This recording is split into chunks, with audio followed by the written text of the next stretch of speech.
Untamed is going to be untamed. It's going to be a little crazy. I want to talk to my people. I want to talk to my brothers and sisters. We can have grace and humility in how we interact with other people. Oh, hot dog, look at you. And nobody talked about what's really happening. And let's have conversations about what truth is.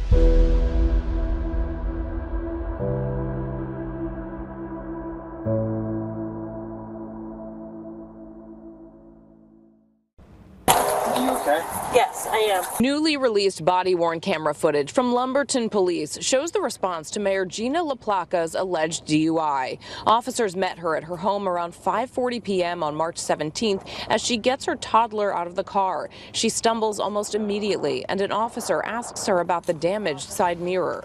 What happened? She tells officers she had just picked up her child. Where you come from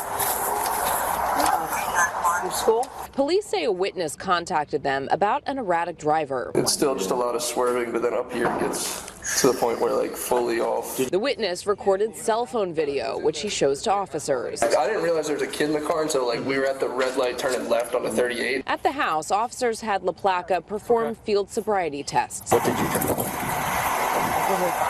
She's then handcuffed and put into the back of a police vehicle. I know, that's okay. In her car, officers found a water bottle with alcohol in it, as well as a small liquor bottle. She was charged with DUI and related offenses. Since your blood alcohol level was so high, we have to take you to the hospital. Shortly after her arrest, LaPlaca's husband told Action News she's seeking treatment for addiction. At the Township Committee meeting last week, residents and committee member Terrence Benson called on LaPlaca to resign as mayor.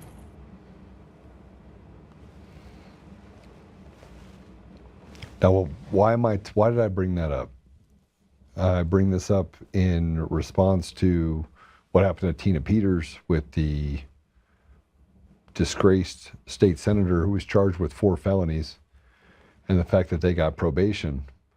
I bring this up because DAs are designed to basically enact whatever they want to on us, the have-nots, but allows people like this woman who was so intoxicated she had to go to the hospital, who had her kid in the car.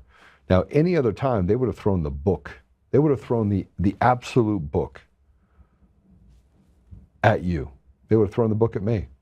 They would have published all sorts of stuff about me, but they didn't publish much about her. No, they wanted to make her the victim and said she was seeking help for addiction. So what happened in March worked its way through the system. And what do you think the punishment was for Gina? Let's look at this real quick. So 4 times the limit. The New York mayor DUI with a 2-year-old ends up with what's called a PTI deal. So for those of you that don't know what that means, she was 4 times the legal limit. 4 times. In other words, she basically put her child in massive danger, massive harm. Let me sum this up for you. She got 3 years of supervised under New Jersey's pretrial intervention program for first-time offenders. So it's a diversionary program. So she does not get a criminal conviction, right? So if she does all that, it goes away. She has to attend Alcoholics Anonymous meetings, installation of an interlock system in her vehicle. So she gets to still drive. She still gets to drive. And she has to require with requirements from the New Jersey Division of Child Protection and Permanency, and other PTI terms. So the outcome of this is 4 times the legal limit. 4 times. So if you're an illegal, you don't get kicked out of the country for raping children. No, they hide you from ICE and they try to make them victims. But here's the outcome. No jail time.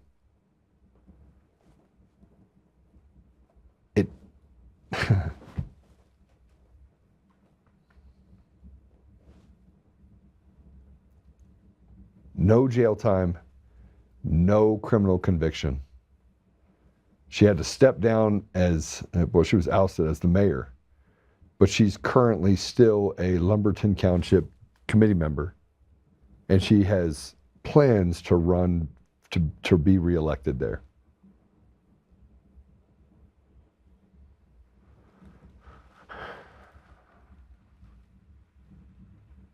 Now, initially, her pretrial was rejected,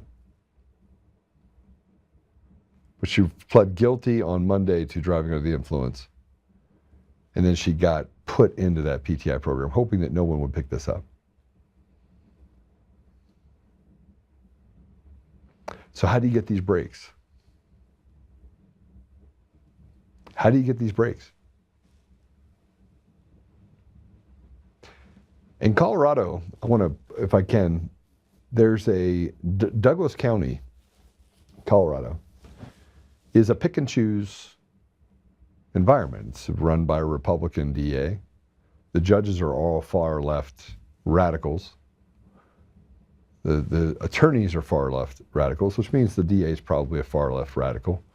His name's George Brockler, 23rd District. I mean, so I get involved in cases in Douglas County, Arapahoe County, Denver County, because I get phone calls. And those phone calls where I get emails saying, hey, can you help my brother? And so there's times that I will show up for them and help them if they don't have an attorney. And these are guys that, yeah, I mean, I played football with, or I met through, they saw something and said, hey, this guy will help you. There's a guy in Douglas County that got in a fight at Waffle House, and they, you know, he had a pretty dicey history, right? But he'd been somewhat clean for the last 9 or so years. And he just got sentenced to, I think, 15 to 20 years in prison for a fight at a Waffle House, where the guy called him and used the hard R and the N word.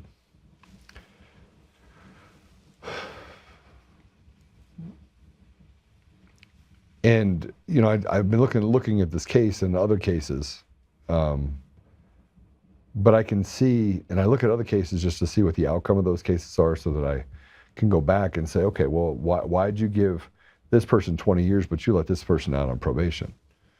And you would think that it'd be pretty consistent, that justice would be blind, and you'd have, here's a consequence for it. By the way, I'm not saying that she should go to jail for 20 years, but she had her 2-year-old in the car 4 times the legal limit, and she had to drink that bottle, right? So she knew when she put that bottle to her lips that she could have crashed and killed her 2-year-old in the car. But you don't get these breaks. These breaks aren't afforded to you. And they're not afforded to you in conservative areas or liberal areas, because just because you're conservative doesn't mean that the people reigning over you are conservative, or the people reigning over you are consistent or good people. Case in point, 74-year-old man goes around a bend, hits the back tire of a kid that is 30 feet away from her son, playing with her dogs at one of the highest traffic intersections in Douglas County. 10,000 cars a day. I've now had to research this other person, because this person is 74 years old, is a friend of mine. Well, they arrested him and charged him with all sorts of crime, but did not charge the woman with child abuse. This 4-year-old was on a bike that he had only had for a very short period of time. He wasn't wearing a helmet and was 30 yards, away from her son, tending to dogs in a busy intersection. He gets knocked over. My 74-year-old friend had no idea he hit anyone. The car didn't register, which typically the cars are brand new. Tahoe would have registered. Goes around the bend. She's screaming at him. He thought that it had to do with the dogs. Kept going. A little bit of confusion. Car pulls in front of him to stop him. He has no idea. Still didn't know that there was a little kid back there. Still didn't know that he was the one that hit him. Still didn't. Nobody talked. I mean, literally, it was just pandemonium. Well, when he hit the back tire, the kid fell over, hit his head. 30 feet. Who in their right mind that is not setting something up and is willing to use their kid as a pawn? This is my opinion, only my opinion. But who in their right mind would let their kid be on a bike 30 feet ahead of them in that type of environment? Anybody? With no helmet, on a bike he just got. Well, I'm going to tell you who, because now I've done all the research on it. Someone that has done things like this before, looking for opportunities. And the sad part about this is that the 74-year-old had to go and get where they check the traffic survey of how everything happened. The mother lied. The mother lied to the cops. The cops lied to the 74-year-old. I had to go and look up and get video footage. I tried to get the access to the footage inside the car because the car records things inside of it. They created a story to destroy the 74-year-old man, by the way, that's never had so much as a parking ticket. The woman has a very spotty history. But the woman goes and calls them and said, racism, racism, racism. So the DA that should be looking at all the information throws the book at this man. An accident. Busy intersection, hits the tire, she's distracting over on this side, the little boy's on this side, can't see him, he's literally not even up to the bumper of the car. Distracting with two dogs. I mean, everything that you could possibly do if you were doing the three-car Monty was happening in that intersection. And instead of looking at it as, hey, this is an accident, he gets out of the car, walks back, sees the little boy, is like, wow. Police officer, he says, I don't think I'm the one that hit him. Police officer says, leave. Police officer has control, says, leave. They charge him with leaving the scene of the accident. They charge him with all sorts of crimes associated with it, saying he abused that child. Threw the book at him with felonies. So the lawyer goes in and meets with him, the lawyer that I know. Everyone knows this 74-year-old man. By the way, a 74-year-old man that has donated more than his fair share across the board to every organization. But they had a mark. They had a 74-year-old white man. So the lawyer walks in, really good lawyer, and meets with the DA. Now, keep in mind, I started doing research on this and with a guy that cut him off. So I'm in the middle of it because I get involved in this stuff. This DA doesn't particularly like me. So my name came up. Because, of course, they had to lie about me because I went on to a dad's group and I was like, listen, I need to know what the process is for getting access to the video on his truck. Because my 74-year-old friend called me, because a lot of people call me when it comes to, hey, I need help. I've never gone through this before. And not that I have, but I've helped a lot of people. So the DA finds out that I know this person, and he brings up my name in the conversation. Politics play a very dirty role in all this. They offer that 74-year-old man 45 days in jail. And a deferred judgment if he does 45 days for an accident. Haves and have-nots. Now, in the meantime, I'm doing lots of research on this particular case and the people in it. I'm doing what the police and the sheriff's office didn't do. And then I find out about things about this particular person that they would have to have known, right? Police would have to have known. Never charged her, and then she lied. She lied over and over and over again about what her son was going through. Went to women's groups, moms groups, everything else. I sent someone to go to those groups. I have a vested interest in this case now. Why? Because it's a setup. Media gets involved. They create this frenzy. She lies on TV about the case. Calls it a hit and run, which it wasn't. And lies over and over and over again. She doesn't miss one meeting, says she wants him thrown in jail. And still, nobody questioned the fact of why this mom was 30 yards away from her son on a brand new bike with no helmet, 10,000 cars going by, having more care and concern for dogs than she does her own son. This, and by the way, I've looked at all these other cases in Douglas County. So I can tell you it has a lot to do with Joe Oltmann. Nothing to do with the 74-year-old man. It has a lot to do with the attorney that walked in there. Because of course this DA had to pick up this case personally. because my name came up. That's how disgusting the system is. Now, I've stayed quiet about this particular case that's going on right now. I'm having meetings with certain people. I said that I wouldn't use what I know. I'd take it to them first. So I'm going to. But it's just another example. This woman could have killed her 2-year-old kid. They didn't charge her with child abuse. They didn't charge her with anything related to what she did. But if you would have done it, they would have thrown the damn book at you. Haves and have-nots. It's not a justice system. It's an injustice system. And our guest is going to go through that a little bit today as well. And instead of actually creating a system where we have people that are judges and DAs and people that are good people, and a checks and balance system that will allow for the people to have a bite at the apple if a judge was found to be inconsistent or causing harm to the community. They get qualified immunity and can do whatever they want. Same with DAs. They get to hide information. They get to, decide that, hey, I don't know if it's Joe that this guy doesn't like or if it's the attorney he doesn't like. But he gets to pick and choose and play God, lowercase g, and do so with reckless abandonment, reckless regard, while probably jockeying or having conversations with other people in politics to say, well, I know it'll bother Joe if I do this, so let's hurt this 74-year-old man. The only thing that DA didn't count on is the fact that I know a lot about that DA.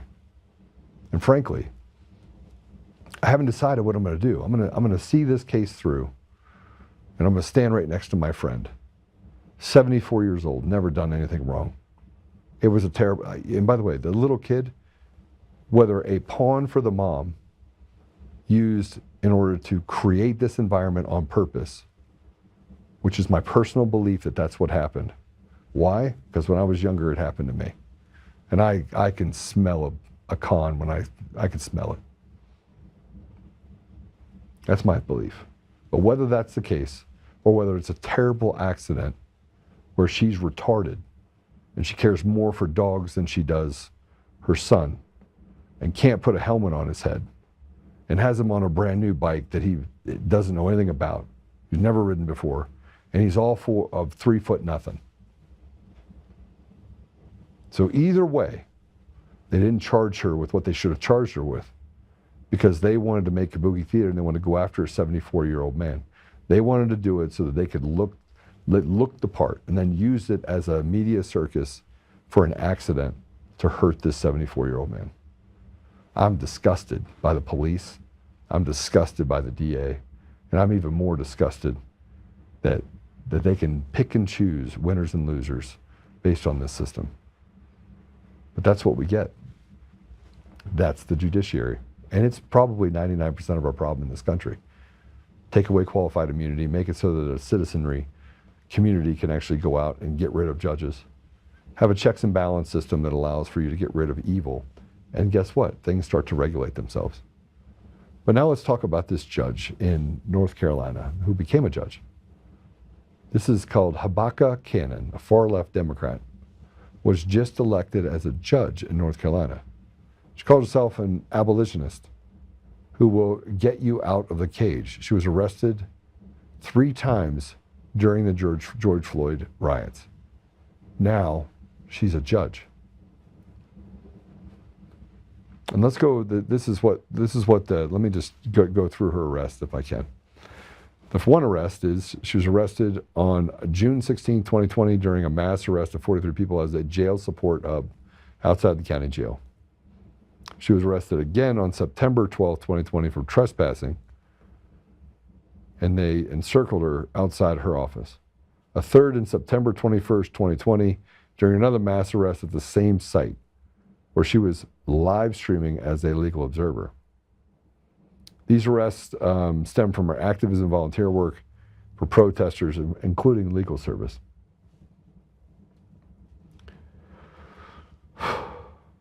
The Mecklenburg County District Attorney's Office dismissed all charges related to these arrests. Dismissed them.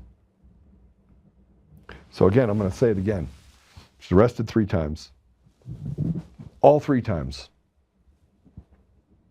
dismissed would that have happened to you?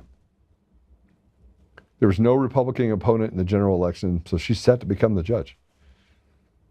So where's the Republican Party in this area? And how should that make the people of North Carolina feel?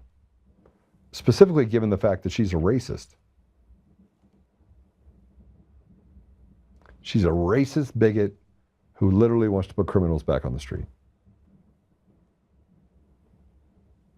And here's, we're going to have, our guest is going to go through ultimately how the system betrayed him. Scott Schara is going to be on. He's going to go over Grace's death, St. Elizabeth Hospital in Wisconsin. The fact that they overdosed her, not once, not twice, but 3 times, ultimately a 3rd time, killed Grace. Now, there's some things that we're going to talk about in that case that is going to absolutely just turn your stomach. And Scott wrote a book about it. But every day we get more and more information about judges. And if you want to talk about who is the enemy of the people, it's not very hard to see. I'm telling everyone that's listening to this podcast that if you want to know who the enemy of the people is, it's pretty easy to see. They're the people that are bullying with impunity people in the public. They are the judges. They are the DAs. They are the lawyers that use the system while letting criminals become judges. And here's a video in San Francisco Mayor Daniel Lurie.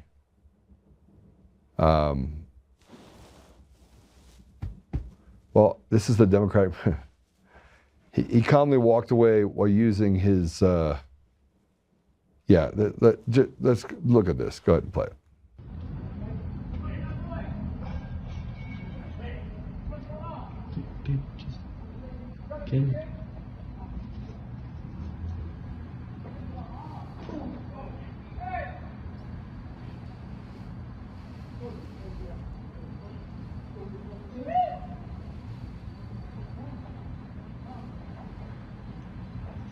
Where did the mayor go? So let me just say that the security detail officer was body slammed, hit his head. And Lurie just watched briefly and then just walked away unharmed. I just want to ask you guys what you think I would do. What do you think I'd do? What do you think I'd do, Damon? I think I'd knock that dude out. People are like, oh, you talk tough. All right, well, okay. Well, in the last 5 years, I've had multiple people that have attacked me, and all of those people had a really bad day. Really bad day. One, and you say, well, it's because you have a gun. No. I'm just talking about the times that people have been stupid, and I've taken out my pent-up aggression against those people. Our leaders have no backbone because they're not elected, they're selected. The system is designed to actually favor the weak. And one of the things that, as I run for governor, that I'm learning is that I've been fighting for 6 years. People are like, oh, Joe, you're too strong. Well, what do you want? Do you want someone that's going to represent you and actually fix the broken system and do so with authority? Or do you want someone that's not? Do you want somebody that's going to walk in there and smile and nod and say, it's complicated. It's kind of, everything moves slowly. Now with me, nothing moves slowly. It moves quickly. We move quickly, we get things done, we do what we have to protect our community, our state, and our people.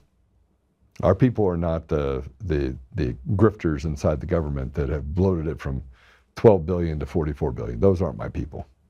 And change the rules, no, those aren't my people. My people are the people. That's my people.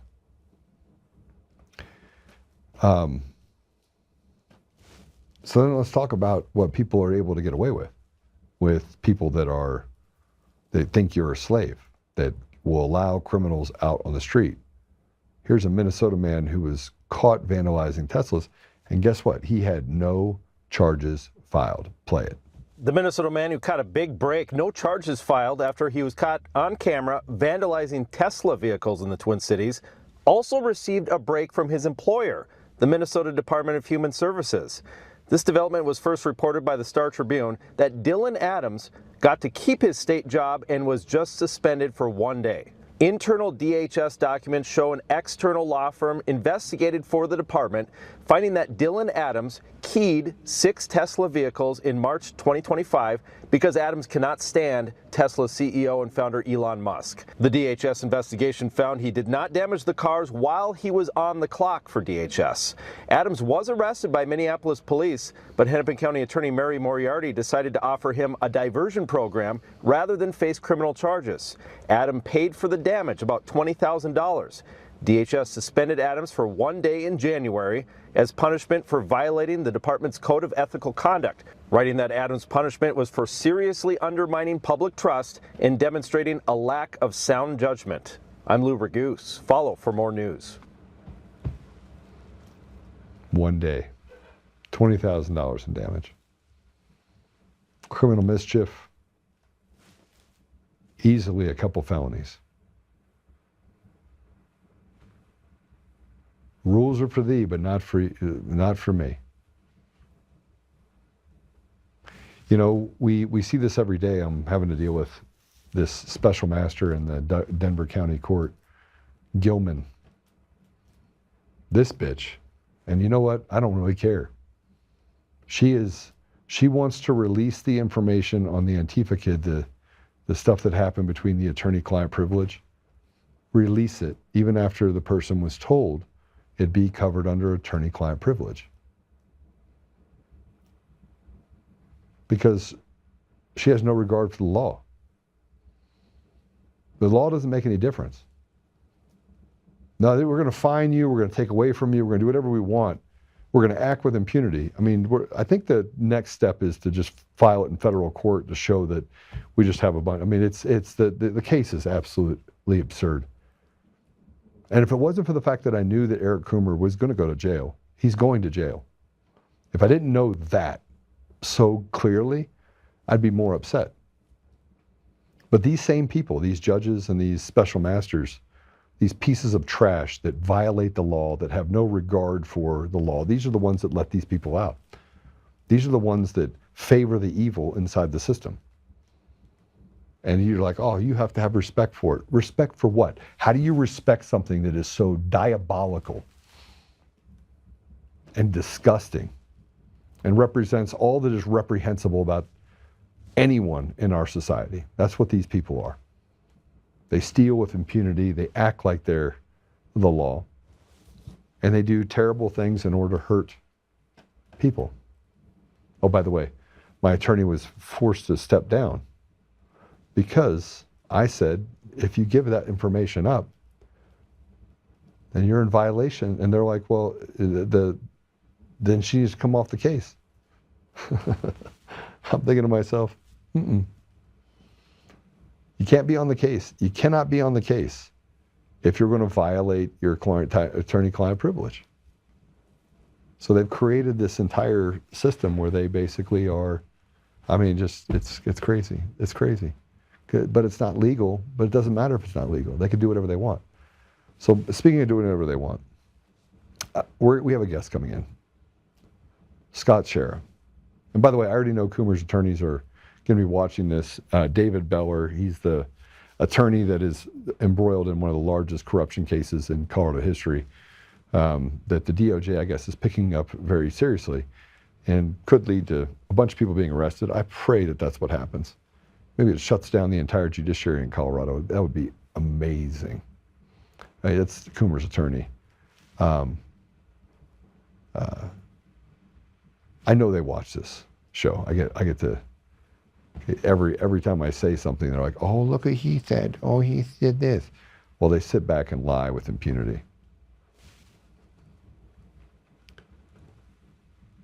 Our guest coming in, his name is Scott Schara. You guys know him from Grace Schara. Grace was killed she was murdered in the St. Elizabeth Hospital in Wisconsin. And he took it to court, spent over $1 million in legal fees. And frankly, I don't know how as a father you can have them admit that they did such bad things to your child who had Down syndrome. Grace had Down syndrome. So she was not just a child. She was 19 years old, and she was a at-risk young adult. And they killed her. They killed her. And I've been following this story for 4 years. But if we don't get to the problem, we want to hold police officers accountable. Police officers are not a problem. The judiciary is a problem. The judges are a problem. The special masters are a problem. The DAs are a problem. The corrupt and crooked lawyers that have created this fraternity, they're a problem. They're just evil. And are the good ones? I'm sure. But where are they? They're not talking. They're not talking. They're letting it exist. They're letting all this bad stuff happen. No whistleblowers, no other judges coming forward. No, just judges in Colorado, just judges that are raping children and, having videos of downloaded on their personal computers. Yeah, that's all they're doing. We're going to take a quick commercial break.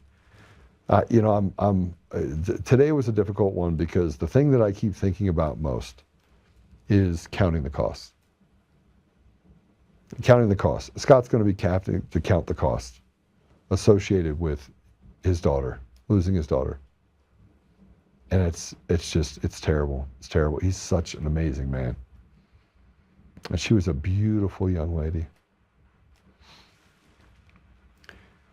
But counting the cost of the last 6 years, it's been a high cost, super high cost. Cost me more than probably I was prepared to give until I was already there. And then I was like, yeah, I'd give it up. No problem. But yeah, so we're going to go to commercial break. When we come back, you'll be hanging out with me and Scott. So we'll see you in a few minutes.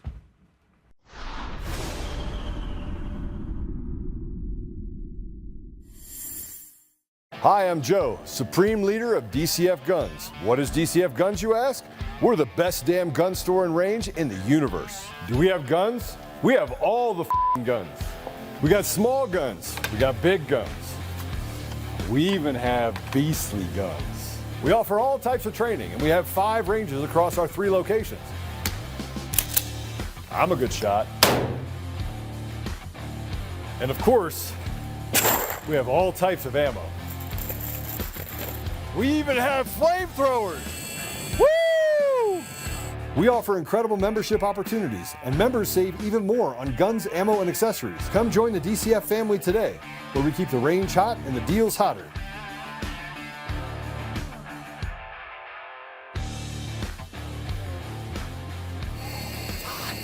It's hot. In every thread, in every stitch, Honor-Bound USA weaves the fabric of the American spirit. It's not just apparel, it's a testament to God, family, and country. At Honor-Bound USA, we're a family of patriots who put our faith, family, and America first. When you visit our website, you'll find a line of products that embody our commitment to pray, stand, speak, and act. As the official site for the Untamed podcast, all of our products proclaim speaking the truth with courage.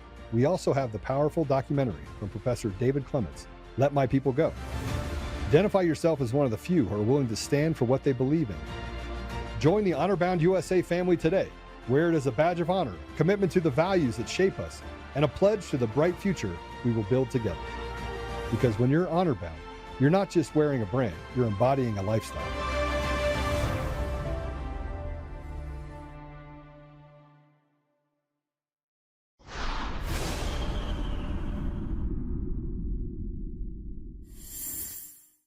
All right, so welcome back from the commercial.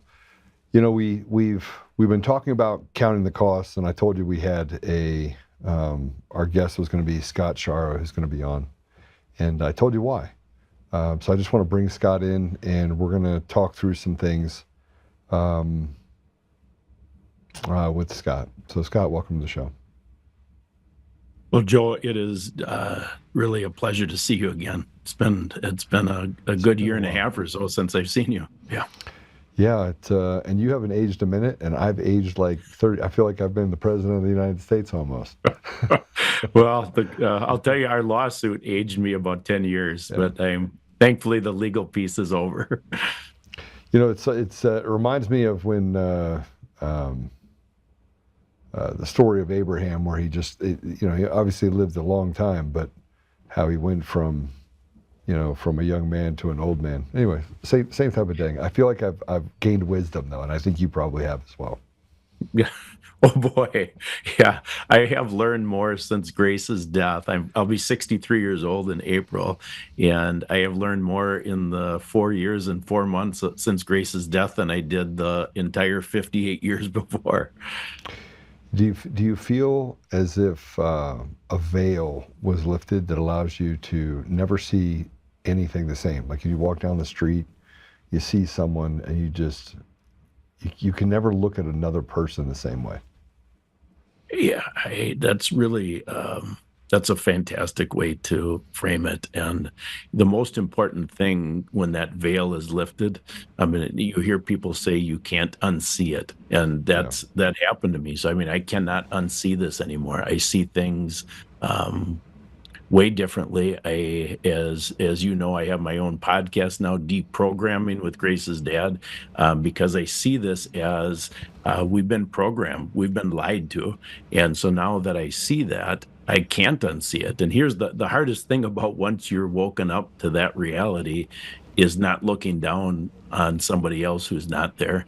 And we have to keep in mind that they are not our enemy. The divide and conquer strategy is alive and well in this country, but our neighbors, our relatives, our friends are not our enemy. Satan is our enemy, and he has blinded most people, and you and I are in the minority, and it's a privilege to be in that minority.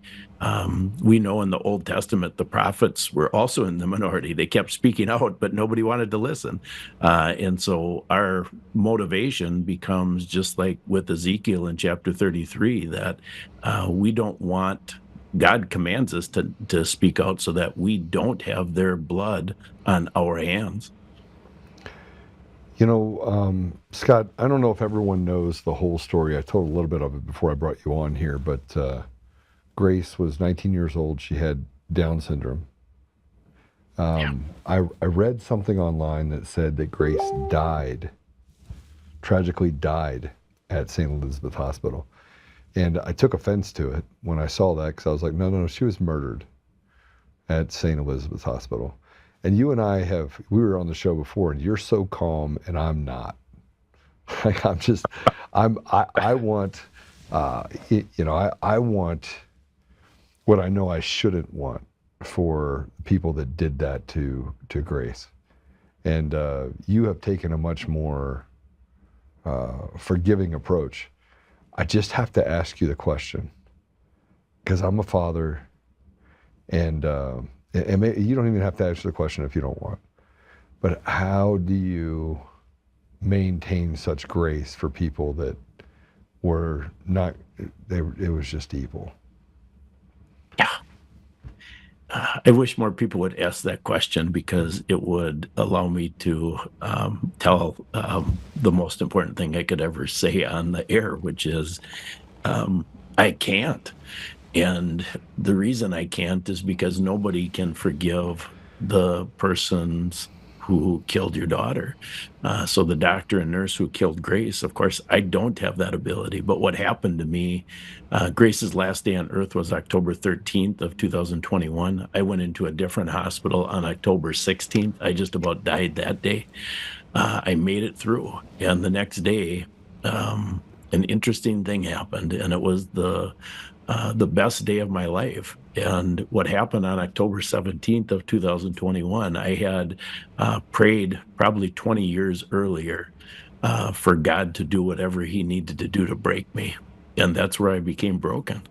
And he gave me the spirit of forgiveness towards the doctor and nurse. And so consequently, when we filed our lawsuit, our wrongful death lawsuit, and it was neat that the jury got to hear this, even though it wasn't right, because it brought in my religious beliefs, which were not supposed to come into the trial. But regardless, it doesn't matter. I mean, they got to hear the truth. So that, they asked me on the stand, what's the reason that you filed this lawsuit? And I said, for repentance. So what do you mean? Well, if the doctor and nurse who did this to Grace repent, more lives would be saved than I'm just a dad. I'm a nobody. But think about a doctor and nurse who did this, and they come forward, they repent and come forward, and then walk arm in arm with me and talk about what is actually going on in the American medical system. We could have brought down the house of cards if repentance happened. So anyway, God did that for me. If we could do that on our own, there's no such thing as the gospel. Jesus Christ came for nothing if we could do that on our own. So that's how it happened, Joe.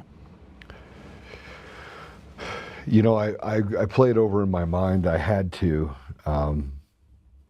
different situation, but coming forward and having to tell the truth about something that I really didn't want any part of, and then having to dig into that, talking about elections. Because in large part, I say that stolen elections are not a victimless crime. And in large part, what they did with COVID was committed genocide across the United States. Millions died. Grace became a number, and they were allowed through the chaos to do some really terrible things.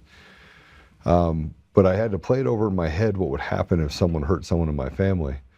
And I pray to God that he would guide me, but I don't think that anything would stop me from, and I think that's the thing that I got most impressed upon me when we were on here last time, is I was like, I just don't, am I a bad person? Because I would literally hunt those people down. How do I believe in God. I literally serve the Lord, have for a long time. I am a very, very strong guy. Like, I just believe that I'm a warrior, right? But I don't know, I play it over and over again, and I think there's lots of people that play it over and over again, Scott. I think there's lots of people that do. I'm not the only one. Well, God is not a God of judging our actions. He judges our heart.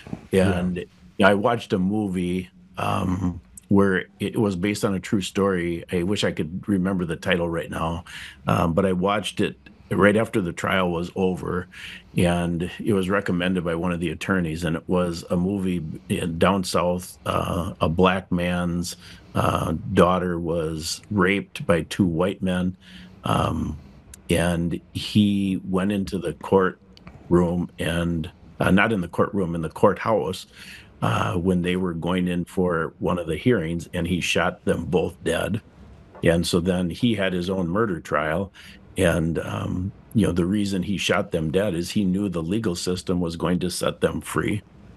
And he had to take justice in his own hands. And he was acquitted in the murder trial. And when I watched that movie, I could see, again, God isn't looking at the action, he's looking at the heart. And, I can see that. You look at what we went through with the lawsuit. Of course, there's no justice. We lost 11-1. How is that even possible? Well, that's ultimately a puzzle piece in my book, because we realize by looking at all of these antichrist systems, they're all in bed with each other. So the medical industrial complex is an antichrist tentacle. The legal industrial complex, they call it the justice system. Well, it should be properly called the injustice system. And, so when you come to grips with that, God tells us to, thou shalt not murder. It's murder, not kill. It isn't thou shalt not kill. It's thou shalt not murder. So I wouldn't judge you as a bad person if you did that, Joe. By the way, I read the jury instructions, which were stacked against you on day one. I don't think people understand that this was not a fair trial. This was not a get to see the information, make a judgment based on that information. It was, we're going to basically take a left, take a right, move around the facts of the case and make it so they could justify Grace dying. And I'm not sure that everyone understands that. So can you explain that? Because I did. I read the entire docket, including the jury instructions, and I was disgusted by the jury instructions and even what the judge did in the case in order to limit information that the jury was allowed to hear. It's way worse than what people think. I'm impressed that you did that. So the jury instructions up until the last day actually had me as one of the people to assess liability on. So it wasn't just the hospital, the doctor, but they had me as a party to the crime. I'm the plaintiff. So I was only removed at the last minute for the jury instructions. But yeah, the way they were written, they framed them such that they really never get to the root of the issue. And if you zoom out, it was substantially worse than what people think. And I don't know if you knew, I filed a motion for a new trial on October 29th. That hearing was December 19th, and the motion for a new trial was denied. And so what was the basis of the motion? Well, the basis of the motion is the judge, and this is one of the things people don't understand. They think, well, we should have Grace's law. We should have this legislation. We can't legislate morality. It's never going to happen. It's not going to happen through legislation. And assuming that you even get to the courtroom, which is a near impossible standard because of statute of limitations. There's a $750,000 cap on lawsuits in Wisconsin for medical malpractice. And just the cost, our out-of-pocket cost for the legal fees was $1.1 million. So I mean, you can't, it doesn't make any sense. No, this system is against us. But the biggest strike against us was way before the jury instructions, Joe, and it was the judge denied our motions in limine. And motions in limine are those things that limitations. And so the specific limitations in our motions in limine were to not allow my religious beliefs and the research. I've done 4,000 hours of research since Grace's death, to not allow that research to come in the courtroom, because it had nothing to do with what they did to Grace during the 7 days that the trial was about. And the judge unilaterally denied our motions in limine without hearing a syllable. So then the defense was able to jump on that. They were able to paint me as a religious conspiracy nut. And, it's all okay. I mean, in God's economy, you play the hand that's dealt. So I played the hand that was dealt.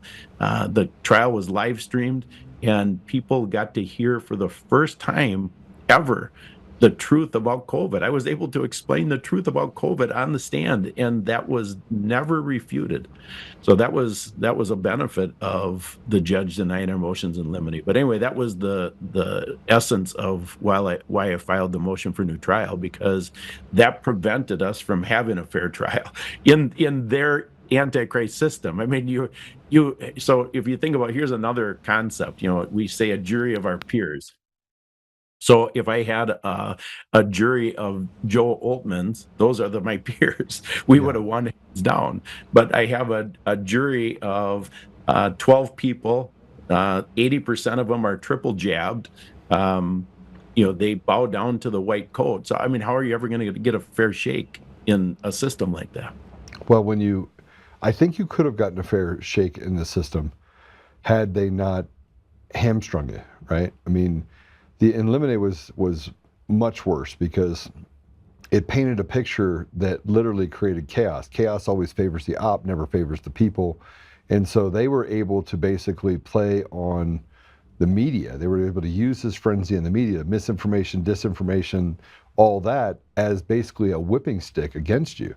And so you never really, and again, I watched much of the trial, but I read all of it.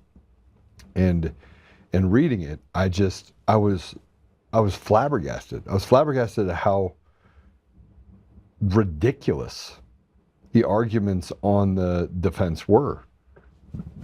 It didn't talk to the reality. It almost walked over it. Like walked over what they did. The things that they did in the hospital were criminal. They weren't just malpractice. They were criminal, right? And it's not difficult to see. Even in the trial, wasn't difficult to see. But they layered on this defamation against you that made it impossible to get to the bottom of it.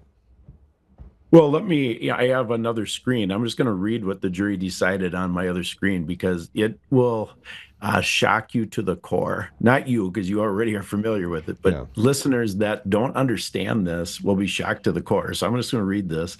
The defense, through their experts, said that by being in a hospital, you are giving implied consent. and that the drugs that euthanized Grace were normal in an ICU, so no informed consent is necessary. Doctors informing the family is not even necessary for the 2 prior overdose events. Grace was overdosed on October 7th and October 8th. They didn't tell us. We had no idea. The 3rd overdose on the 13th of October killed Grace. Finally, their experts said that if you don't give a pre-authorization for a ventilator, that's called DNI, do not intubate, and that's the same as DNR and do not resuscitate. And a doctor can unilaterally place a DNR on a patient without consent, without a witness, without a signature, and without a DNR bracelet. So that was the jury verdict. And you think, you got to be kidding me. And so the press that I saw after the jury verdict, they were concerned that this is a precedent. And I knew it wasn't a precedent because I've spent so many hours, thousands of hours researching this. What this is this rubber stamped what in fact has been going on for literally decades. This model that I just laid out, you think, well, that can't happen. Is that actually happening in America? Yeah, it's happening in America, and it's happening all the time. The defense brought in 5 experts, Joe. We had a fantastic expert, Dr. Gilbert Burdine. He knocked it out of the park. And, he's a common sense medical provider. And he said, all these things I just read, no, those are not the standard of care. But when you are in a courtroom, the standard of care is relative. And so the defense, we're up against Goliath. We're really up against the government system, Ascension Hospital system. They could not lose this case. They brought in 5 extremely high-paid experts, 2 from Johns Hopkins, the epicenter of the COVID fraud. And they laid out that in unison, these things I just read are in fact what we agree to when you cross the threshold of a hospital. It's hard to grasp, but that's the truth of the American medical system. Yeah, so what you said, though, about these drugs being properly used and that the overdose, all of these facts that they stated, I don't know how to say this without... When you play a game, Scott, and you know what the rules are of the game, it becomes easy to play the rules, right? Correct.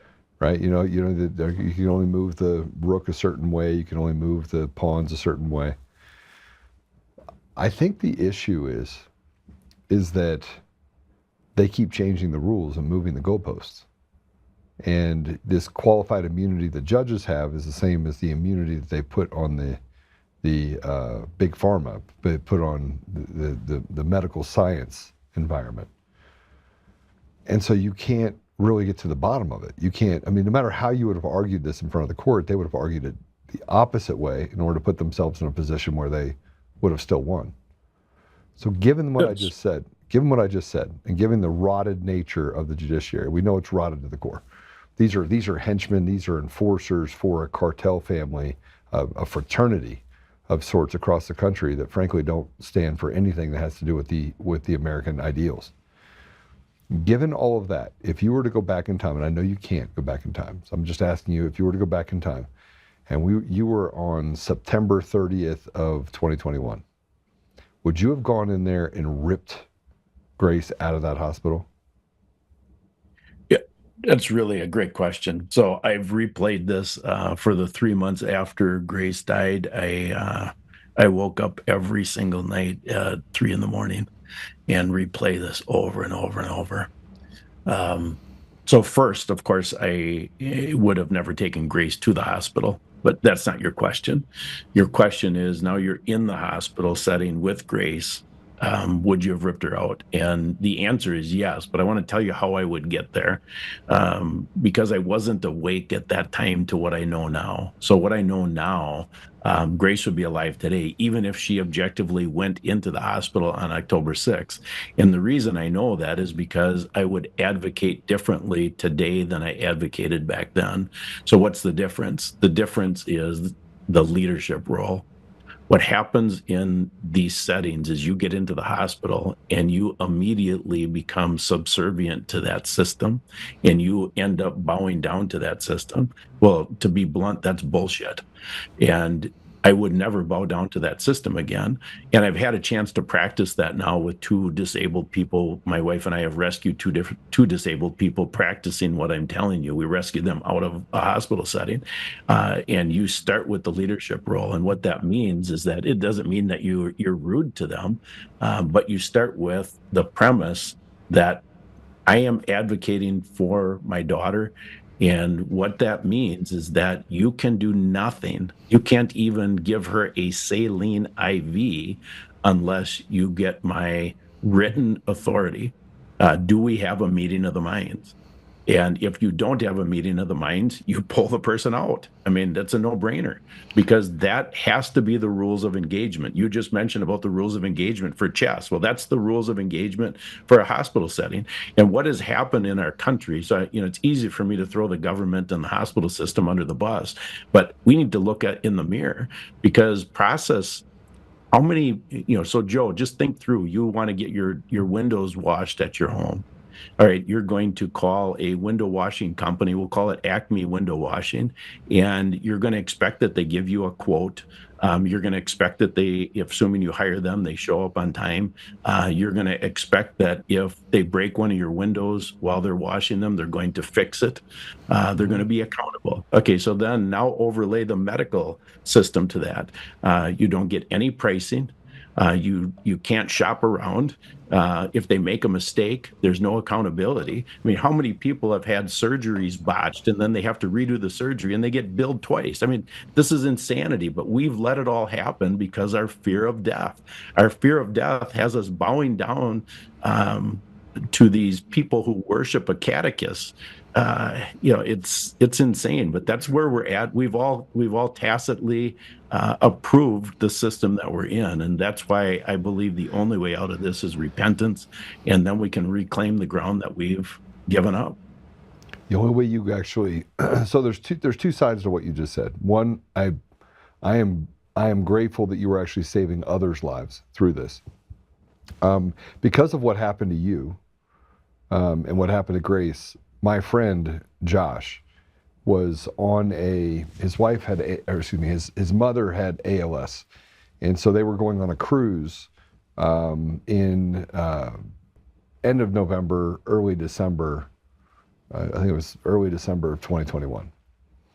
Now, I got a phone call that said, or 2022, excuse me. So I got a phone call that said,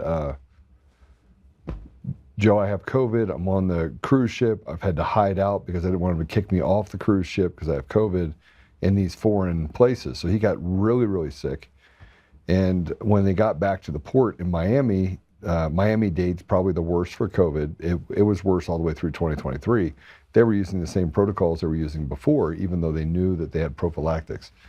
So Josh called me and said, I'm in trouble. And I'm in the hospital and they won't let me out. And I was like, bullshit. I was like, yeah, they're gonna let you out. They're gonna let you out. I'm gonna fly down there. You're gonna let you out. You tell them to just walk out. And I'm on the phone with him. And what you said is so true. He was in such bad shape that they were ready to hook him up to some remdesivir. They were ready to kill him. Yeah. Right? And he's like, Joe, they won't let me out. So I got on a plane. I found out this was at 9 a.m. By 4 o'clock in the afternoon, I was down there, right? I was down there in Miami. I rented a car and I said, I will drive you back. Now I already had COVID in 2020, so I was like, I don't care. I'm good. Just be in the car with me.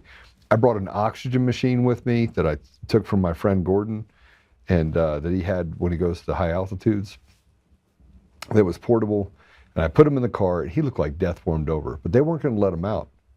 And I'm screaming. I said, put it on speakerphone. I'm screaming on the phone, and Scott, I'm not like you, brother. I go straight to warrior mode.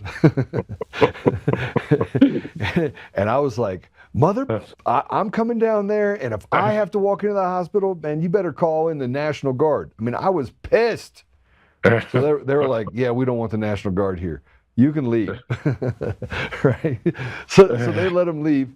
He walks out of the hospital, and gets in my car. I think, I may have a little bit of fogginess. Maybe it was down the street from the hospital. Anyway, gets in the car. I take him right to a hotel, and I had to lie to the hotel. I had to tell the hotel it was in December of 2021, because the hospitals were still saying you couldn't, that you couldn't. They were still goofy, right? The hotels were goofy. Sure. And everybody had to wear a mask. I don't wear masks. But he had a mask on. He's white as a ghost. And I had to tell them, I'm like, yeah, he has cancer. I'm taking him down to, so that was our deal. Is he's carrying an oxygen tank, which was like the perfect cover. He has COVID really bad. And we're getting him a hotel room. I didn't want to be in the same hotel room with him because he was coughing and it was crazy. But had I not made that phone call and advocated, had I not had the conversation with you, had I not, saved my buddy Randall, because I had to sneak into the hospital and administer ivermectin and hydroxychloroquine in a saline solution into his IV bag and hide in this closet, sweating to death, wearing my badge from work, acting like I had been there before in scrubs that I shouldn't have been wearing. Right? I mean, and I did it 4 days in a row. I was bound to actually get caught. 5th day, his wife did it. But had I not had the conversation with you, I never would have gone through this experience where I was like, I'm done. We're going to do it my way. You're bringing up quite an interesting what happens when I'm on an interview like this. You and I just have this relationship. It's neat because what pops into my head is Dietrich Bonhoeffer.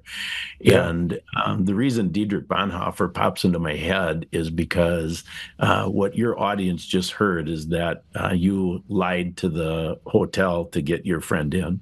So you think, oh my gosh, Joe Oltmann lied. All right. So what is Dietrich Bonhoeffer really opened up my mind to this idea? Of course, we know John 8:44 says Satan is the father of lies. But yet, if you really study the scripture, you see that it's misinterpreted to say that all lying is from Satan. Well, that's not true. What you did, so Dietrich Bonhoeffer really connected the dots, and he said that Satan does not deserve the truth. And so you were in a situation, you were in a wartime situation, and you did exactly what you needed to do. I'm really impressed with that. Wow. Yeah, I mean, look, and it goes, I'm going to tell you something. People always tell, there's one thing you can call me, you cannot call me, you can't call me a liar. You can't, because I have this thing where I'm driven by the truth, even if it hurts people. Yep. My wife says that it's like a knife. Like, hey, do I look nice? And I'm like, no, I really don't like that top at all. Yeah. Does this dress make me look fat? No. Yeah, right. No. I have learned that one where you just do this. It's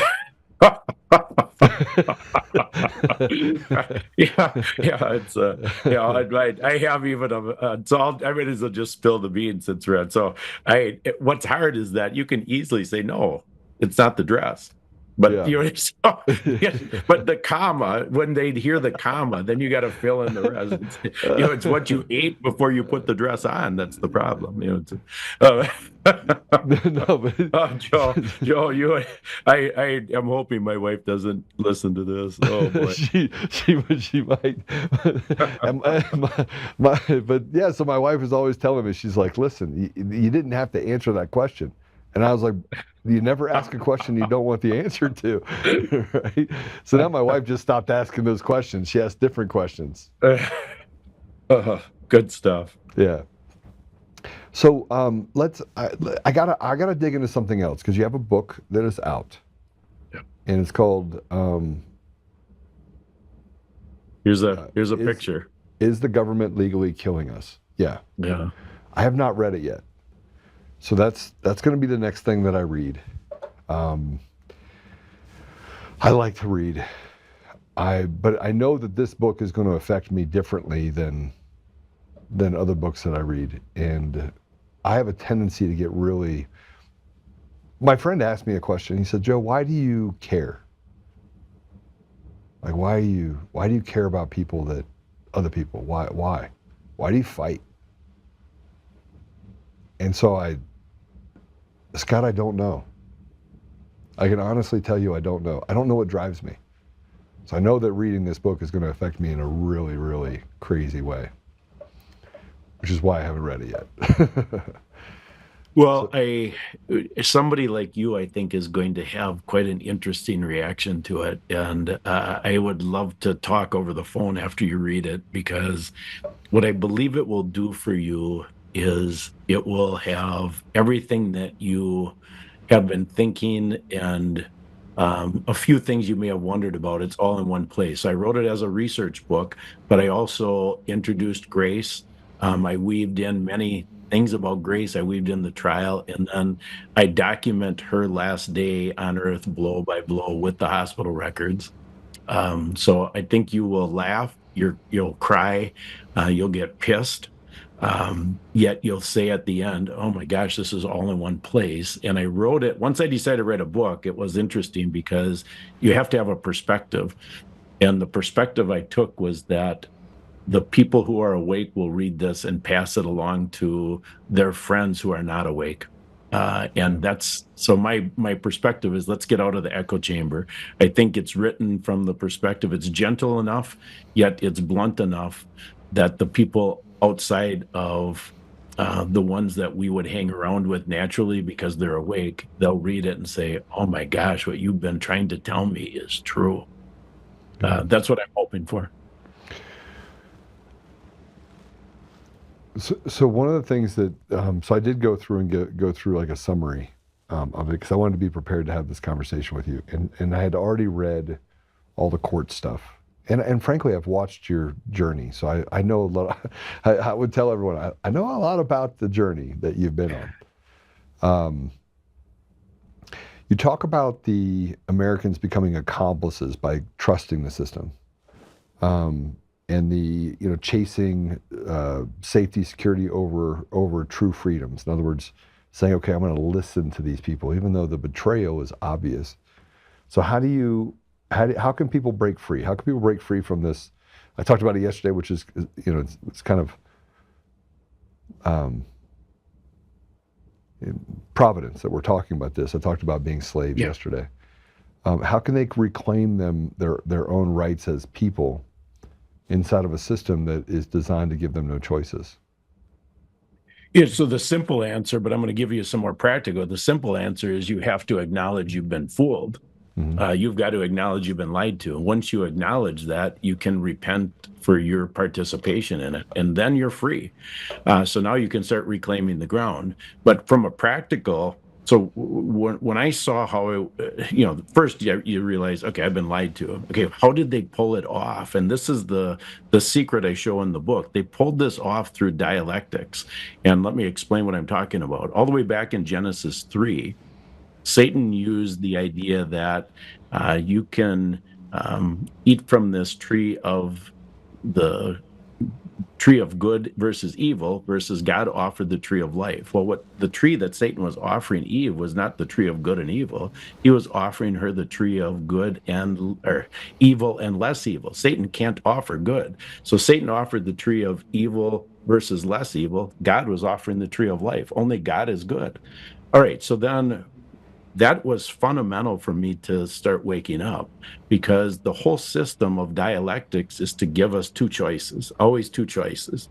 And the choices are designed as evil versus less evil, versus God's way is outside of those choices, always. So just simply take CNN evil, Fox less evil.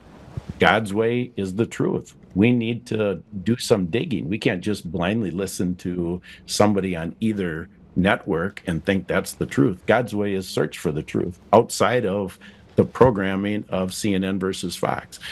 Democrat evil, Republican less evil. What's God's way outside of that? Abortion on demand, a woman's right to choose. Abortion first trimester. Both sides are murderers. It's just a matter of degree. God's way, no abortion. So that two choice, I grew up after I graduated from college, I had some sales training, and the two choice close is one of the things that they taught us in sales school. Always give the prospect two choices and you win in both choices. Well, Satan has cleverly designed our system that we always have two choices and evil wins both times. And once I saw that, you talked earlier about the veil being lifted. That has become my where I have invested an obscene amount of time studying that evil versus less evil, and I've written about it multiple times. I actually started a second book already because it's so important, this whole dialectic method. And this first book is, if you zoom out, I have become a student of Revelation 13. And in Revelation 13, God reveals Satan's dualistic nature, how he runs the world with an antichrist system and a false prophet system. And they play against each other. And it's real interesting when you see it. So this first book is really about the Antichrist system. Is the government legally killing us? And the second book, assuming God allows me to finish it, is the church spiritually killing us? So that's the false prophet side of Revelation 13. So I know that's a little deep, but it's really important that people understand this dialectic method. When you see that, you can see, oh my gosh, yeah, this is how they pull it off. Well, what's interesting about what you're saying is that you're also addressing the fact that they have captured language, right? They've captured the very essence between choices. And I always like to tell people, you have to learn the power of the word no. Yes. You know what I mean? You need to do this. No, I'm not doing that. Well, we're going to punish you. Well, no, you're not. No, I'm not doing that. Right? That's right on. And you can do so in such a way where I'm not saying when you get arrested and the cop says we're going to arrest you, that you're like, no, you're not arresting me, and you run around, and that's not what I'm saying. What I'm saying is that sometimes in order to break the system, you have to be willing to break it, right? So if you want to break evil, force takes the only thing that can actually break evil is force. So there's sacrifices when you're breaking evil, because there's other evil. And evil has more than one lever. So you have to make sure you build density. You got to make sure you build things around you that allow for you to have a reprieve if necessary. But evil is evil for a reason. And so I look at this and go, we've got to find a way, because if what you're saying is that the church is killing us because you're in a spiritual anemacy that you can't break free from. And over here you have a physical world that is killing you because the evil is so palatable. You can see it, smell it, taste it. So that means that we're stuck in the middle. That's right. Right? So we got to find a way to create a brotherhood or a community that allows for us to reject the parts of the spirituality inside the church that have betrayed us and fight against the physical evil that is trying to consume us. And the hardest part about that is God made us herd animals, and he did that for our protection. But Satan also knows we're herd animals, and we have a fear of being ostracized by the herd. And so it's uncomfortable to get outside. You and I are both we don't care about that, but that's not, they can herd the masses pretty easy. I was just thinking about masks when you were talking about that. You don't wear a mask. I don't wear a mask either. But I mean, if everybody just said screw it when they had this mask mandates, I mean, they could have never pulled it off. But the herd mentality, I can remember, people kind of getting right in our face in stores when we weren't wearing masks, and that's where our society is. So I don't think we're going to fix society unless God's wrath comes because of lack of repentance and brings us all to our knees. But I know what my responsibility is now. I'm not going to try to fix society, but I do want to help those who have ears to hear to search for the truth, and that's what has become our mission. Well, I tell you what, I don't want to take away from just how amazing this interview has been, but I want to also give you the time to. We got about 4 minutes left. I want to give you the time to be able to talk about, first of all, how do people get a hold of your book? I want to get that. How do they follow you? And then give an update on. I mean, obviously, you asked for a new trial, you didn't get it. So, where are you in that process? Is there still other levers that you can pull? So yeah, I'll give you the final word. So the trial, the legals, that whole thing, we've decided to just stop. I mean, after we had the denial for the new trial, there was an important filing because we got to be able to have the record straight. I revealed what happened during the pretrial, the denial of the motions in limine. I was able to get on the record the illegal DNR, that it was illegal, and nobody refuted the motions in limine. So now the legal record stands. So why am I not interested in pursuing an appeal? Because it is the Antichrist system. God called us into it. We took it all the way to the end. We never had a settlement position. God knew the verdict before we ever stepped in the courtroom. My responsibility was to leave it all on the battlefield. So I'm very happy with the outcome because God's got this. As Grace would say, God's got this, Dad. So I'm ecstatic with the outcome. Millions of people saw some pieces of the trial live stream. As far as getting a hold, following me, we have Grace's main website has become a depository for my research. We have a Substack that I write fairly regularly. Up in the upper right-hand corner, you can subscribe to the Substack. And then you see the book you click on the book and it will give you the 3 different options for ordering. It'll tell you a little bit about the book if you want to read more, but then it's on Amazon, Barnes & Noble, and Goodreads. The book, unbelievably, even though the release date is next week, Tuesday, the 10th, I received my copy from Amazon today. It just came in the mail today. So they're sending it out early if you pre-ordered. We were #1 on Amazon. I can't believe it. #1 for the last 4 days in a row. So I mean that is a miracle. I mean I self-published the book, of course, because it's too aggressive. I mean, I did not. A real good friend of mine reviewed it, Joe, and he said, "Scott, boy, I mean, you didn't hold back, and you brought all the receipts," which that's my research nature. So I'm ecstatic that we actually made it to the finish line. I never thought it would be because of how aggressive the book is, and we don't have free speech, etc. So I'm really hopeful people will read it, but then more importantly, pass it along to your friends who are not awake, because I think you'll see it's written from that perspective. And then just the 411 on the book proves the government has legalized medical murder. It's by design, and medical murder is in fact the #1 cause of death in America. 1.7 million annual deaths, 142,000 new medical murders every single month right now. So I hope people will read it. I think it gives you the tools to protect yourself and also wake up your friends. That's amazing. Scott, I'm going to read it. I'll go ahead and order it. Actually, what I'd like you to do is I'd like you to sign a note in it to me. I'll order it, send it to your house, then have you send it to me. I'll one up you on that. If you text me your home address, I ordered 1,000 copies that I can do signatures, and I'll mail you one. All right, I appreciate that very much. I'll definitely send you my address. Scott, we end every podcast with a prayer. I'm gonna turn that over to you. Heavenly Father, thank you for this amazing opportunity with my brother Joe.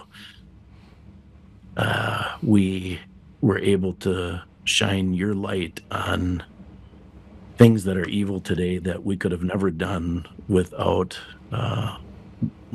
the gift that you've given both Joe and I, the platforms you've given both Joe and I, and we thank you for that. We are thankful for your son, Jesus Christ, who came to this earth, was crucified, died, and was buried, and rose again on the 3rd day, so that whoever believes in him will have eternal life. And that's why we're both doing this. We want everybody to bend the knee to Jesus Christ and get over the fear of death, because we know where we're going. Thank you, Lord. I pray these things in your Son's name. Amen. Amen. Scott, I look forward to talking to you again soon after I read your book. I'll probably have you back on because we can have just a dissect it there. I'm not going to tell you it's not going to be emotional at the time, but it probably will. Yeah, we can really get into it then. That would be a blast, Joe. Thank you. Thanks for having me. All right. God bless you, brother. You too. I've been following this story of Grace's for the last 5 years almost. It's been, well, since October of 2021. I think the first time I had him on was just after that, a month or so after that. And the strength that he has and the decisions, the resiliency that he has to keep going forward and to forgive people is I don't know if I want it, but it's an amazing gift that he can share with others. It's pretty special. So, all right, you guys know what to do. Apple Podcasts, Google Podcasts, Spotify, Pandora, iHeartRadio, TuneIn, and more. You can go to Rumble. You can go to the website at Untamed Nation. You can visit us we're on Facebook, which is blowing up. It's really a weird place for it to blow up. It'll show up under Conservative Daily or Untamed Nation. Or you can follow me. I'll put it on my socials as well. You can follow me on any number of those socials. What's weird is that I know that I am throttled on certain platforms because obviously it's just kind of the way it's supposed to be, I guess. But there seems to be like lifting that's happening, so I'm getting to reach more people. I'm never going to reach anybody on YouTube. I keep getting copy struck. So if you're over there, I'm just there just to annoy them. if you want to know the truth about YouTube. But hey, listen, enjoy your Friday. Have a great weekend. Love on your family. And we'll see you on Monday. I am going to be on, forgot. I will, as I said before at the beginning of the show, I will be on Peter Boyle's at 710 KNUS. I will be on that show. It's a Salem station tomorrow from 10 a.m. Mountain Time, which is noon Eastern, I think for 2 hours. So I'll be on with him until noon Mountain Time, which is 2 p.m. Eastern. Peter Boyles and I, if you don't know anything about Peter Boyles, it goes back a long way. A lot of things that Peter and I have not been on the same page for the last 4 years, but I think we're going to have a lively conversation. We're going to create a restoration of our relationship and get to the bottom of, why he feels our elections are safe and secure, which I don't actually think he thinks that. But we're going to get to the bottom of that tomorrow. So I hope to see you again, 710 KNUS. This is going to be a banger. This will be a bigger show for Peter, I think, than he's had in 25 years. So I look forward to seeing you then. Take care.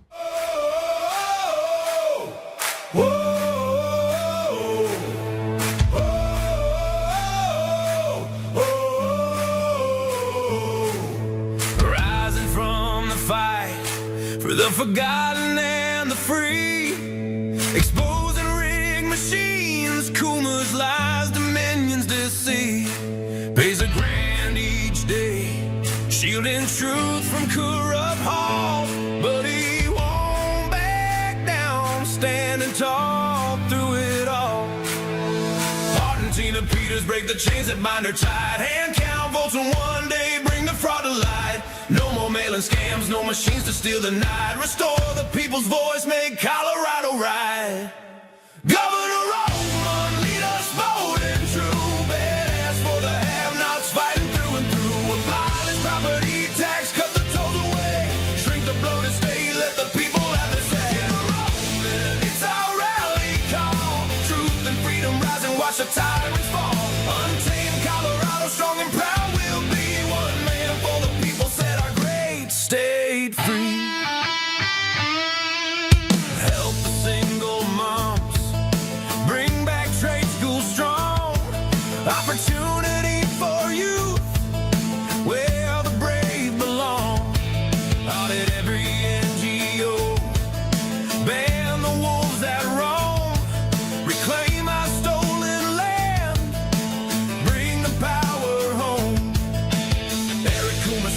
minions, rig design, expose the stolen votes, cross a dangerous line. No more victimhood, no chains on you and me. He's running for governor for real liberty. Smash a fraud machine, pardon heroes jailed for the have-nots. Rising truth will never fail. One warrior defies the corrupt elite.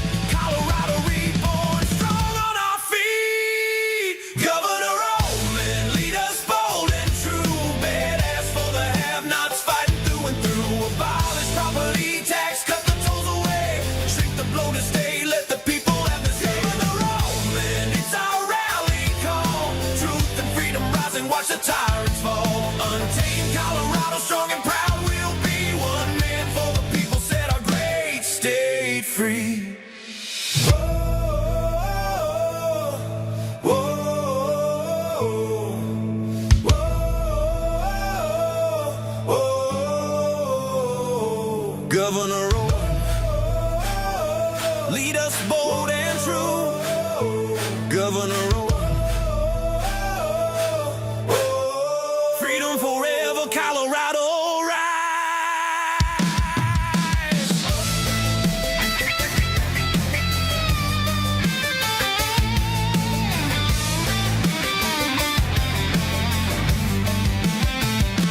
Governor Oltmann, Governor Oltmann, Governor Oltmann, Governor Oltmann, Governor Oltmann, Governor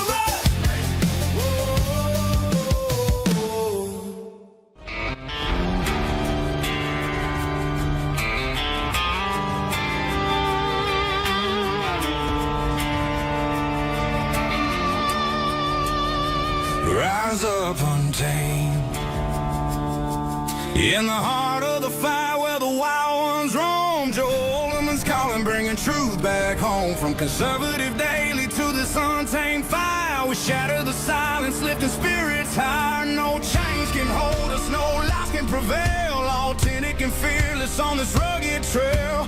Patriots gather under stars and stripes. Untamed nation, igniting the night.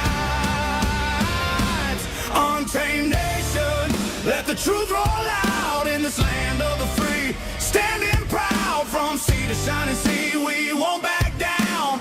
Catch the fire, wear the crown. Untamed nation, it's our battle song, motivating hearts where the brave belong. Yeah, untamed and wild, forever strong. Play it again all night long.